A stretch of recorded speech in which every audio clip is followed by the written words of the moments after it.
Welcome back to Sputnik. Let me declare an interest. I was expelled by the Labour Party over the Iraq War 13 years ago. I said then that they would rue the day, and so they did, twice.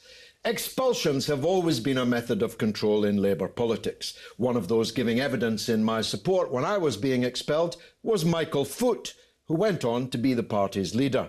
Many of the now great and good in Labour history, like Nye Bevan, were expelled at one time or another.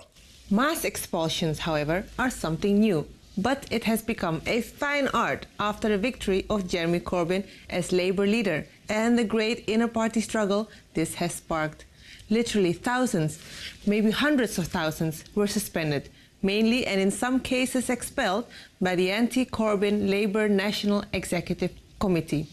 Now, many are being welcomed back by the same people who suspended them, now that the voting is over and Corbyn has been re-elected. One of those suspended and now welcomed back is more sincerely welcomed here today. He's Charlie Allen, a columnist on the Morning Star, as I once was myself. Charlie, welcome to the show and welcome back to the Labour Party, if I can say so, as a non-member. What was it all about? What were the pretexts, at least? Well, I think you have to look at the purge as a kind of weapon of mass suspension. I wish I'd said that. Basically, the Labour machine, the anti-Corbyn Labour machine, suspended thousands of members. We don't know how many yet. They refuse to say. At least 3,000, but quite possibly more. Basically, without any investigation, to deprive us of our vote in the leadership election. And now, on the flimsiest of reasons, and it's true there were some abusive comments by some people on social media, most of them not Labour members, but thousands of us were suspended for the most flimsiest of reasons, like I used the phrase Blairite hooligan, and that was flagged up and used as one of the reasons for me. The least you could say, really. The Blairite hooligan I thought was pretty mild. It was the time of the Euro Cup, and I was they were smashing up the party.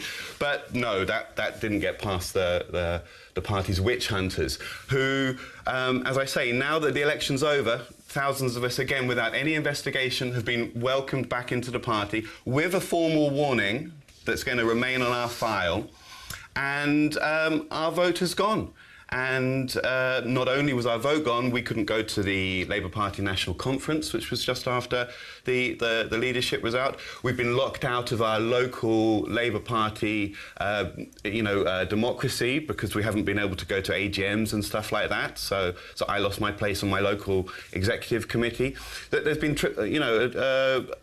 huge ramifications to this, but the party just wants to sweep it under the carpet now. Welcome us back, give us a warning, let's all move on.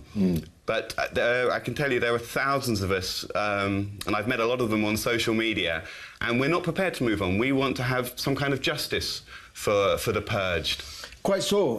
The reason why we speculated perhaps hundreds of thousands is, of course, because there wasn't just one purge, there was two. So there were people who were purged by the artificial shifting of a deadline which hadn't existed previously. Then there were people whose votes simply got lost in the post, in the electronic post. Then there were those who were purposefully suspended, like you. Some, like some friends of mine, who were purposefully expelled for equally flimsy reasons. And the Labour Party will not say how many are involved in all of these categories. It must have been done with a view to influencing the outcome. And yet the outcome, for anyone with eyes to see, was scarcely ever in doubt. Right. Yeah, it was like a failed attempt. Like the coup itself against Jeremy Corbyn ended in failure. But that didn't stop them trying.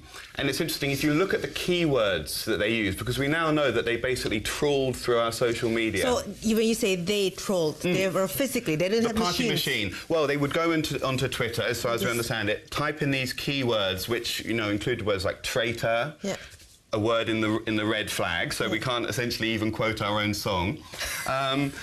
Words like rat, hooligan, Blairite hooligan. They went through our Twitter, which is not, it's not clear that they have the legal right to do that anyway. There's data protection laws, and in fact there are Nor is court it clear cases. that the person involved necessarily sent the tweet. No. In some cases they were retweets. In some cases there was mistaken identity. My wife tweets in my name. I tweet in her name. Right. How do they Right. know who tweeted? There was no Right. investigation of these things. That's the most shocking thing. There was no investigation before we were suspended, and there was no investigation to unsuspend us. So it's so obvious. If there was, very transparent. it's so transparent. But of course, they went to the High Court on appeal, Right. and won the appeal. Right. And the basis of their appeal is that the court held that the National Executive Committee can change anything that it likes, can write or rewrite any rule that it likes. That seemed, I mean, the court ruling was quite complicated and quite messy, and I don't know, there are several reasons for that, but that seems to be an impression that they can just make it up as they go along. And in terms of, they wouldn't let anyone who joined after January, there's a kind of a 6-month retrospective freeze date, which is a kind of an unheard of thing. Totally. Retrospective, it reminds me a bit of these retrospective banned words like traitor. You know, they weren't, no one was told they were banned. And they weren't actually banned until months after we used them. So it's this whole retrospective justice. It's a violation of natural justice. I will say there's another category of people who were purged, and that was the registered supporters, the 25-pounders. Yeah. These are people who paid £25. They had a 2-day window to do it. To sign up, which would give them a vote, and thousands of them, tens of thousands of them, the party took the money and then said, sorry, no vote for you. Well, And then they took the money to go to High Court. Yeah, they used They used the members' members' money. against the members. Yeah.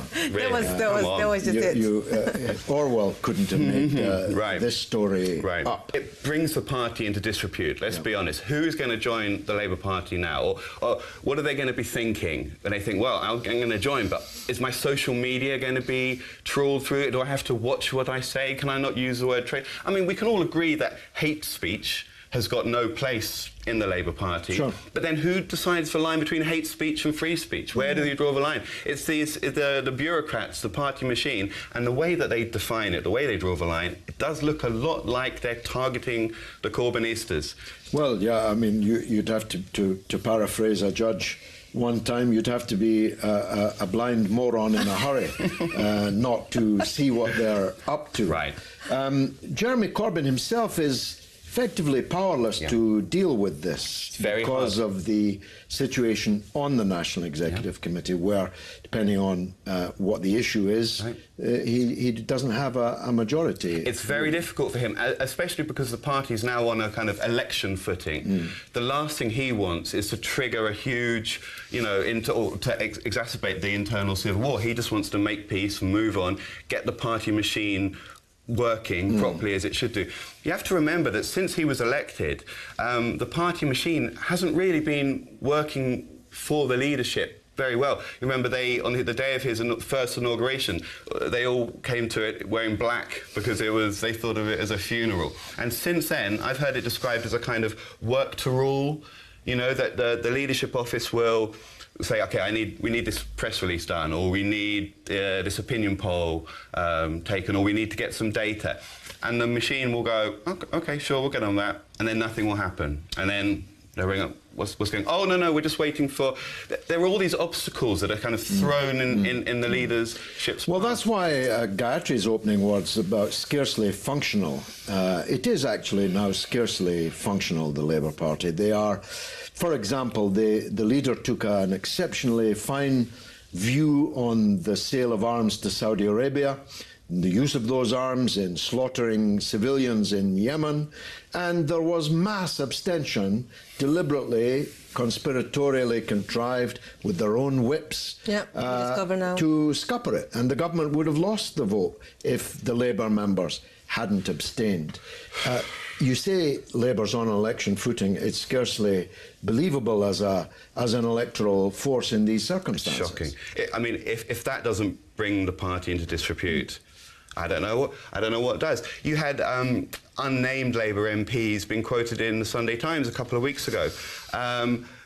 basically saying that the only way out of this problem for Labour is for Jeremy to die. I mean, they're saying that. I mean, Yes. I mean, in whatever world, you know, jokes like that aren't acceptable. But if it was a joke, they say it was a joke. But since the tragic murder of assassination of Joe Cox, we just can't. And these are Labour MPs talking to national journalists. I just don't. I don't understand. I don't understand why the Labour Party NEC General Secretary don't go after those people. They're the ones bringing the party into disrepute. You say you don't understand, but I know that you do. Yeah, well, maybe. We all understand why not.